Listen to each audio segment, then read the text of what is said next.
if you're studying to go to Germany, I don't think it would harm to do a couple of courses in German before you actually do it. Very fact that there's a big misconception, अगर education free में है तो वो बेकार होगी. But circling back to the chance card again, then don't you think that German should be a certain amount of requirement? I would never budge till spring crept out my windowsill. In India, you're really spoiled. Blinkit nahi hai. Amazon ki deliveries, Amazon 6 deliveries are days. like 6 days. We are used to overnight deliveries here. Yes, I'm an entrepreneur. Yes, I'm a businesswoman. And I cannot think of women and men. At one point of time, I have to think about business. Patience. Thoda patience, you guys. Hi Sunanda, welcome to the podcast. I want to quickly jump into asking you the most important and frequently asked question. According to my recent podcast, there has been a lot of suspicion around chance card. What is your opinion on it and your take on it? I think it's a brilliant opportunity. Looking at what's really happening around the world and the scenarios and the challenges that everybody's facing, India is a land full of opportunities, we all know, and I'm an example of that I have kind of migrated back to the country.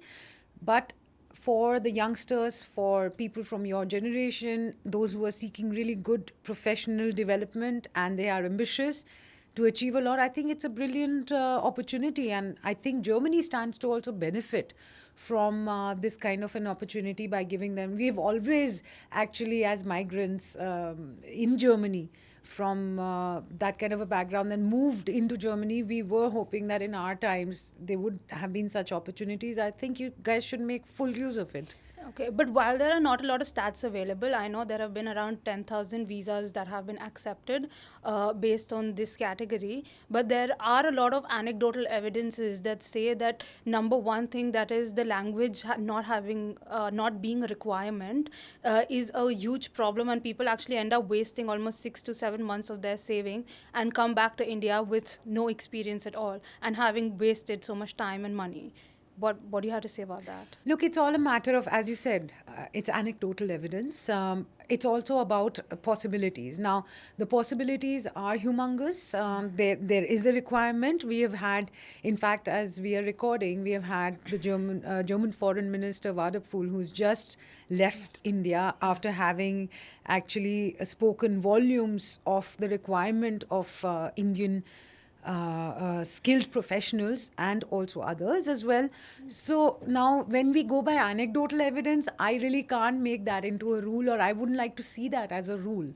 Exceptions are always there, just as we have exceptions everywhere in the world. We have had such kind of incidents all over in the UK, in Australia, in the Anglo-Saxon world.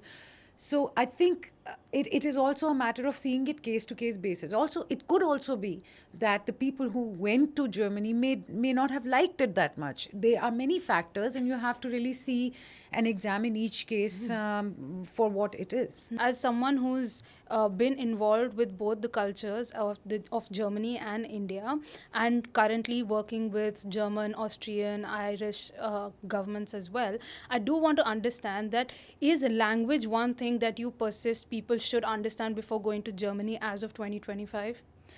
I would have said it in 97 also when I went to Germany for the first time. I think there is one big difference. India has, like, Indians normally speak English very well, those who have studied up to a certain level.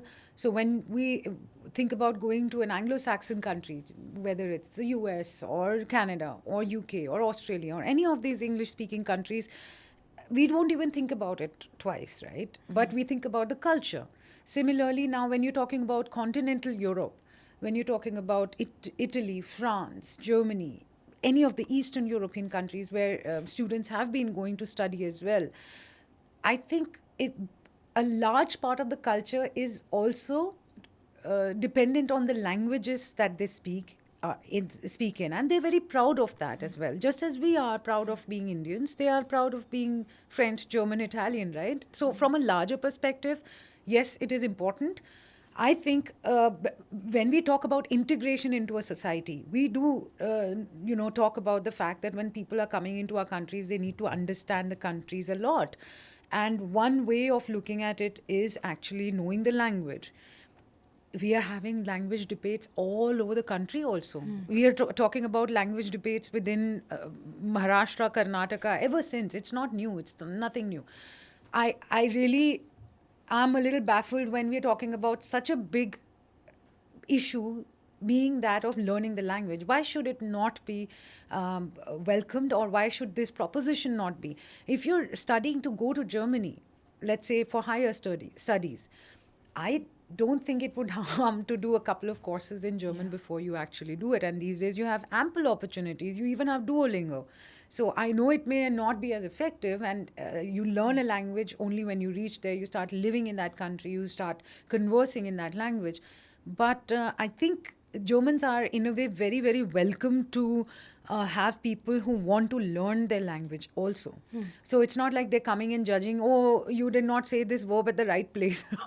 They have a lot of understanding for that. And they're very open as a country as well. So this has been my experience, and that spans over 30 years. Okay.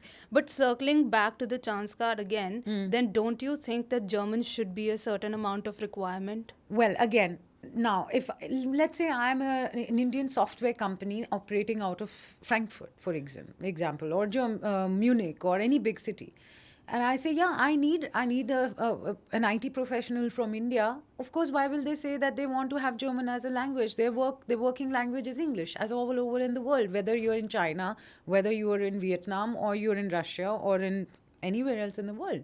Now, from that perspective, a government or a government program is not ever going to say like you're going to have language. No country would want that. Even if you want to migrate to the Middle East, they are not going to say Arabic is a must. These are soft skills that you require to be able to function and actually flourish in a society. Okay.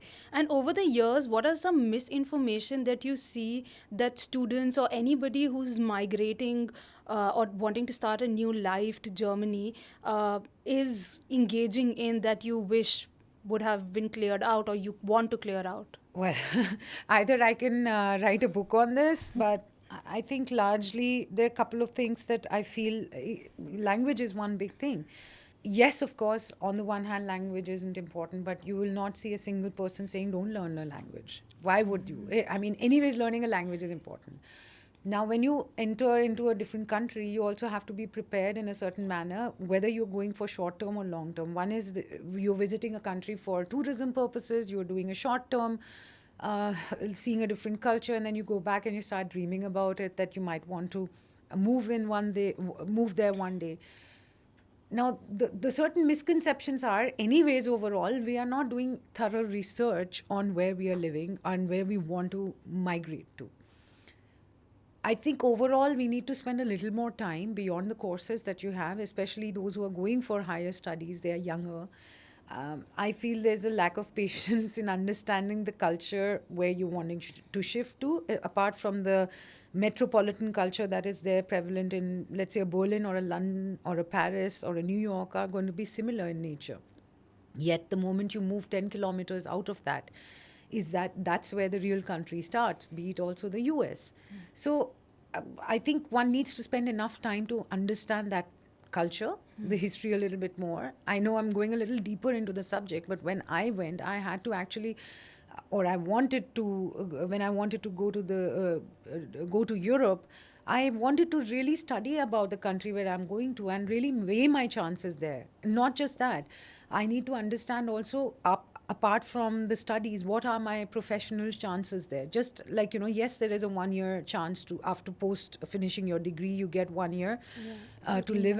But that should not be the time when you start actually thinking, oh, is this a country I want to live in? You have had 2 years, 3 years of good student life there. I think a lot of benefits are there for Europe to attract students from Germany. The very fact that there's a big misconception, agar education free mein hai to wo bekar hogi. That's what I have kind of, heard from various quarters. This is one very big misconception, especially for a public university standard in Germany. And it's super, super, super difficult to get in also into that. But once you get in, you get world-class education. You have the best of the best professors. You have the most amazing infrastructure. You have a great studying culture. This is at a student level. At a professional level, it's also the same. one thing is also to see what you're doing on a daily basis, but then what do you do in your free time? Everybody wants to shift to Germany, and I'm presuming this is that you want to have a great work-life balance, even though you want to enhance your standard of living. How do you do that? You can't be doing that like you have your 9 to 5 job and then sham ko mall mein ghus jao and all that. I'm not looking down upon that. That's all, to each their own. But when you really want to understand the country, then you have to invest also in it intellectually. Yeah. So, but there are two questions about Indo-German relation that I want to ask you before I jump into other aspects of this podcast. One is this influence culture, that right now we have a lot of influencers who are going from India and they're not living there, but kind of presenting a life that it is a hunky-dory life out there, and we should come and, you know, we should invest in it without showing the side effects of it, without saying that, of course, there are a lot of struggles and these are things that you should focus on. And since we are generally now in a very influential world, we tend to follow them. And on the other hand, obviously, the other influencers who are kind of giving a reality check are the ones who are staying there, who are making memes on our daily struggles and stuff like that. What is your take on this influence? Because I think especially a lot of influencers, they are in some sort of a tandem, okay? That is the reason why the whole welcome to Germany is happening. To each their own. I like influencer culture. It's okay. You guys are doing a fabulous job. All of you. I'm considering myself not in the generation of the influencers, but I think it's not easy to be an influencer overall. All my due respect to everybody who is actually engaging and in a way that is very important for people to get most information. Now, this is one aspect to this. The other aspect is you're an individual. You perceive things the way you perceive it, and you're trying to show the world how you have perceived your experiences. So it's okay as long as you take that as an individual perception and not a generic perception. That's a major difference when you read a news story versus an influencer, right? Yeah. It's an individualistic perspective, and it's not that this individual has actually done a huge course and study and has actually intellectually dived into that topic, be it even grocery purchases or going to the DMs of the world, or talking about ye ghee nahi hai, ye butter hai, and all those things. And I mean, that's great. We are getting a lot of ideas also. I lived in Germany. I still live in Germany halfway. So when I go to Germany back home, for me, that's home. I sometimes I'm like, oh yeah, I never thought of it that way. Like, you can make ghee out of butter, or those kind of things. Or even at a different level of how important it is, or the challenges of these individuals who are facing, be it learning the language, doing your course, B1, B2, these difficult things that they're facing, or even the documentation part, the bureaucracy. Now, the other part is, now, where are you coming from? You're coming from, most of the individuals that are coming, let's say, presumably, they're coming from larger cities, and in India, you're really spoiled. If you look at it from a European perspective, Absolutely. right? Blinkit nahi hai, Rapido hai, Amazon ki deliveries, Amazon 6 deliveries are days. like 6 days. We are used to overnight deliveries here. That's because largely we are a very labor intensive market here, and in Germany you don't have that. So you have different rules and different ways societies are built. I have even met people who have never even touched a smartphone in Germany, whereas I would struggle to find somebody here. Even your domestic help has a smartphone, right? In fact, just last month when I was in Germany, I was sitting next to a lady who was engaging me in a conversation for 3 hours in a train. And my God, I was stunned, because she's like, I don't have a smartphone. I'd still like to talk to people. So again, these are very individualistic things. These are very individualistic experiences that people have.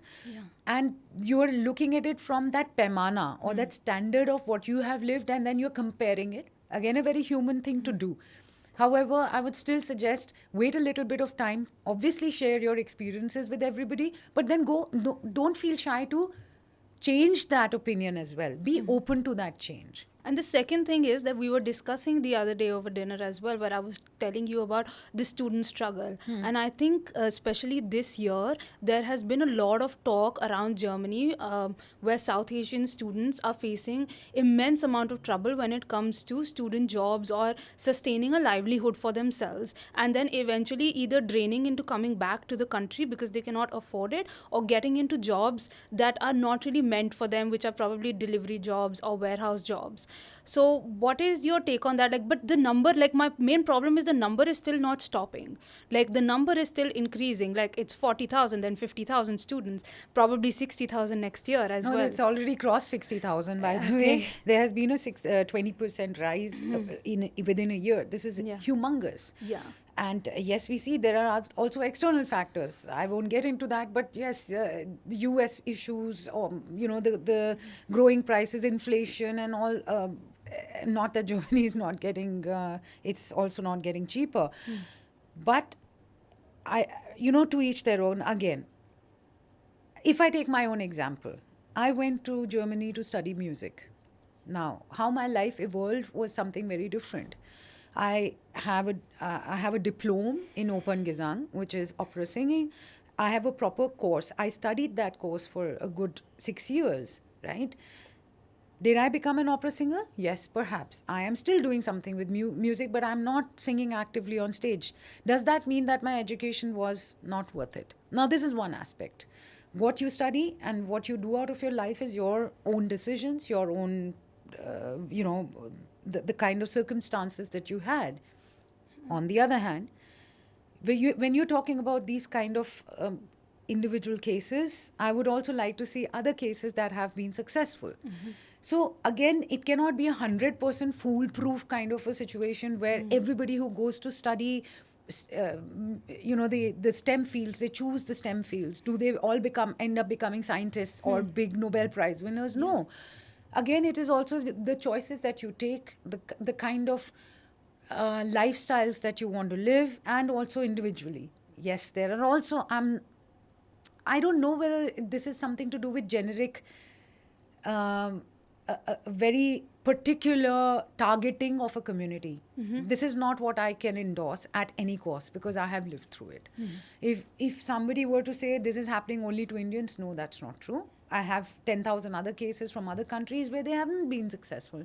Now, whether they want to come back or struggle there and get into these kind of so-called labor jobs after studying, this is also something that we need to look into further. It's probably a little too premature to say these things, because again, Sean Carter was what, as late as 2 years back, 1 year back? Very recent. So it's very recent. Now, there are going to be a little bit of a ripple effect. There is going to be some kind of, utar chadhav, but let it smooth down. And I think we are too early to jump to conclusions there. Let's wait and watch a little bit more. Okay. And like you said that you've been in Germany since 1997, and you also studied something which is extraordinary for both cultures, right? I do want to understand that from history to future, you still haven't obviously left Germany completely, and half your life is there.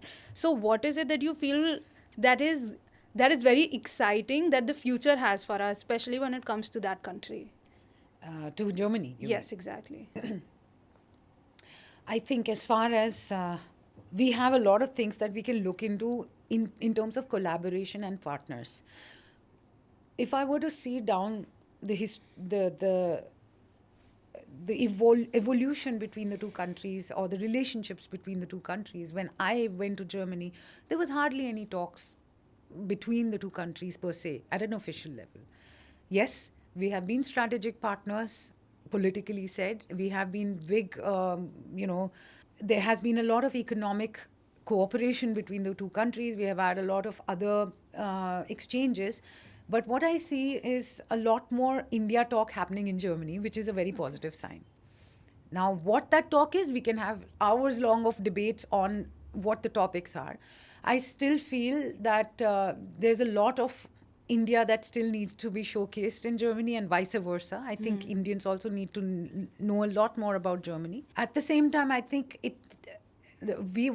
why should we say we need to learn from Germany? I think we are partners. We are equal partners. That's for sure.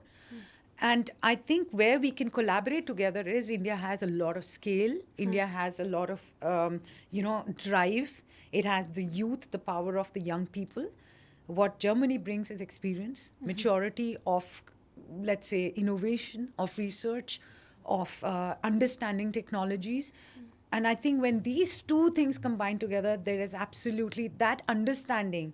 जिसको कहते हैं ना एक fit बैठने वाला, that is still happening, and I'm sure it will go into the. I'm a very big optimist here, and I feel that we are in the right place right now, beyond all the other debates. Okay. I do remember in a conversation you were telling me where I said, how can people be more informed and better equipped before they leave for Germany? You said one of the things is not reach out to agents. So, something like that, would you have some advice or some places where people can do a better research? Any advice for them so they can use this platform to Yeah, learn more? absolutely. I think what people really need to do is now that was in a certain context.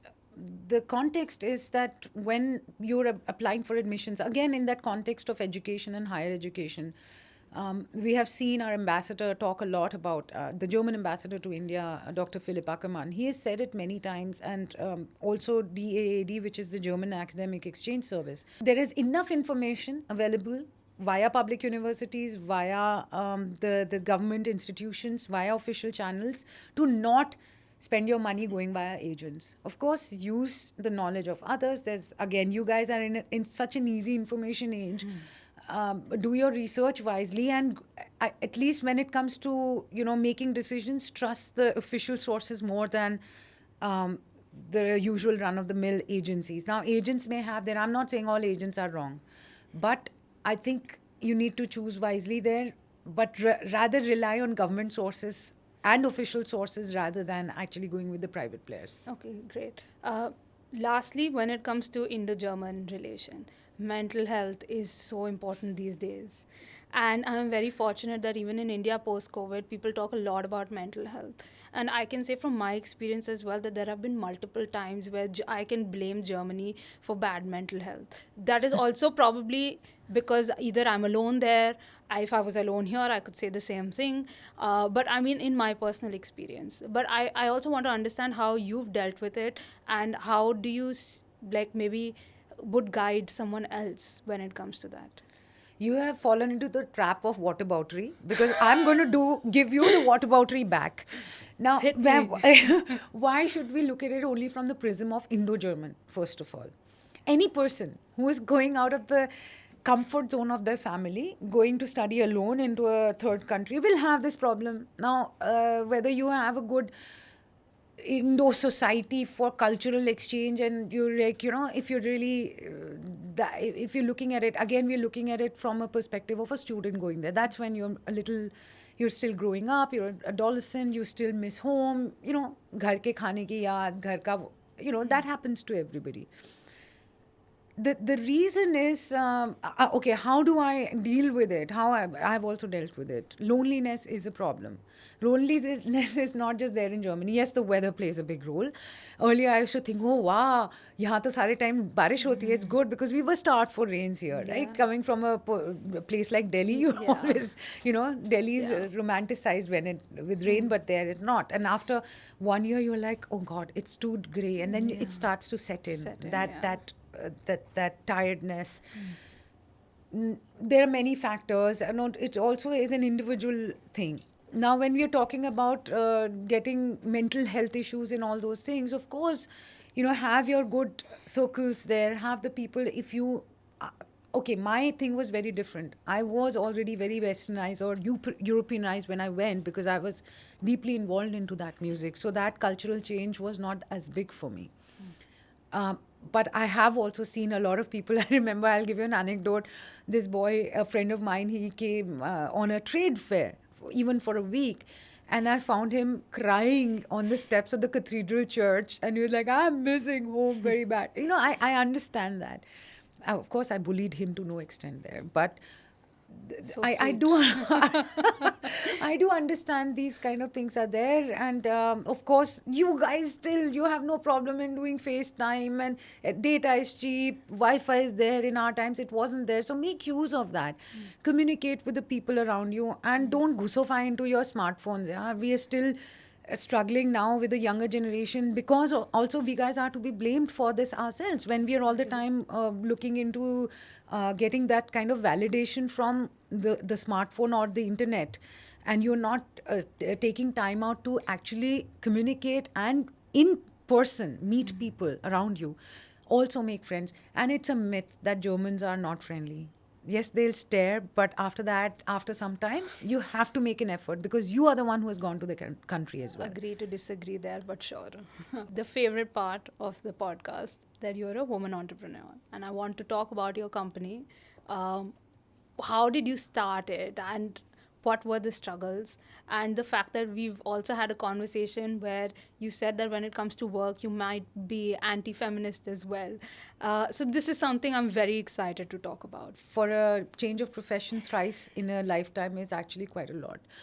I started as a musician. I went to Germany, studied music, completed those studies, and then went on to study journalism and I worked with the public broadcasting station DW for around good 13 years, and decided to return to India as a journalist. And then after a year and a half, I again jumped the fence, so to say. I went into the world of corporate communications. Now, beyond that, there was another change, which is obviously from an employee to an entrepreneur, starting your own consultancy business. So that's one part of it. But at no point of time, when I was in Germany, this is really important, that I felt that I'm a woman in a man's world. Perhaps I did not meet the people that have that kind of notion, or I did not have those experiences. In fact, I felt I was given a lot of chances. I am thankful to all my employers from day one, who actually gave me the freedom to practice my music, to go and attend rehearsals. And this is one thought that has really kind of sat deep within me. And I also encourage my colleagues who are working with me to inculcate that serious hobby, and they get all the time they want to. If they want to study further, they have some serious hobby, serious hobby. I'm not talking about swimming or reading books, which is there on every CV. But I think mostly it is something to do with when you really are passionate about something. I have always had people who have been, let's say, film documentary makers or passionate feminists, activists, fashion designers, engineers. I think it's very important for them to be able to, anybody who has the passion to communicate, I said come on board, because these are things that are really important. For me, it was more important to develop a personality. Coming to your other question about anti-feminist and all, I don't think when you have a drawing room conversation, I do end up provoking a lot of people, because yes, it's true, when I started my consultancy, I wanted to give equal chances, in fact more chances, to women, because I did realize that a lot of women are there in our sector, in PR and corp-coms, for example. There are 70%, at least that was the statistics till a couple of years back. Now, but most of them don't actually end up belonging to the C-suite or end up going there. But there could be many factors also. I'm not saying, I'm not generalizing here. At the end of the day, I have to see my return of investment. And as luck would have it, I think over time, I've also learned my lesson that it is important I'm not looking at gender balance, I'm looking at talent balance, right? The very fact that when you're doing something so zabardasti or janbujh or forcing it to be a certain manner, it will take time. I am all for the feminist movement. I do believe women deserve the chances. They should be given the chances. But on the other hand, my experience has been that women have to get a little more active, or they have to really understand what these chances are.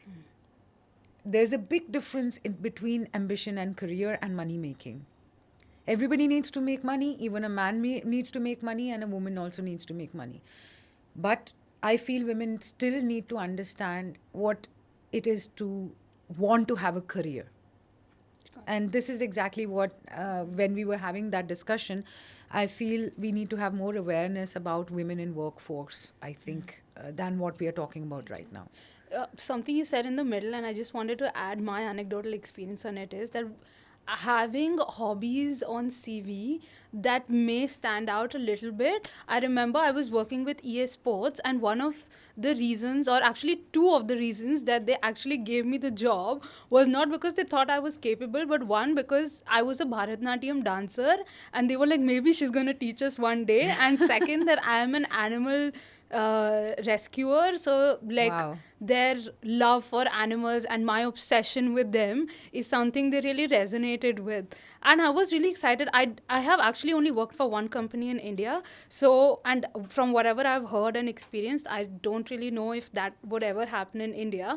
But I think like this is really exciting. So, like, amongst all the Germany bashing I've tried to do in this podcast, this is a positive, optimistic, anecdotal experience that I wanted to share. No, it's absolutely. I also, when CVs come to me, the first thing I look is the last page.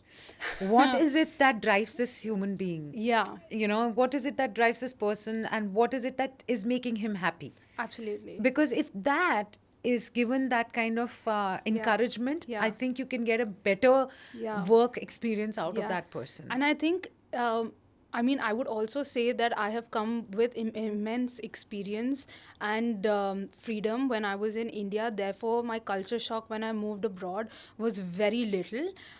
But I do understand that the way I think when I'm back in Delhi and the way I think there, zameen asman ka fark hai usme. Absolutely. Even from dressing sense, I am okay wearing bikinis there, but will not be okay wearing bikinis on a beach here. Or maybe like the kind of tops that I wear there, I wouldn't be here. So I mean, this is just a small example, but I feel like no matter what you are, it is also like adapting to the culture.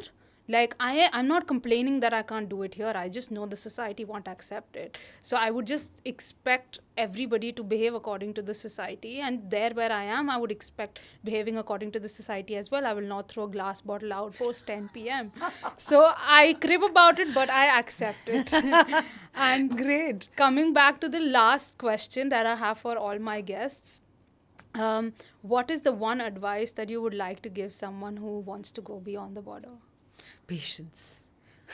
Thoda patience, you guys. I think many times you guys are too quick in making opinions. And I think that is something that I would really urge all your friends who are watching this podcast, all the people. Don't be too harsh upon yourselves. Don't jump to conclusions the moment you see it. The moment you see, something that is not right, have a little bit, and also give yourself, this is going to really harm you in the long run.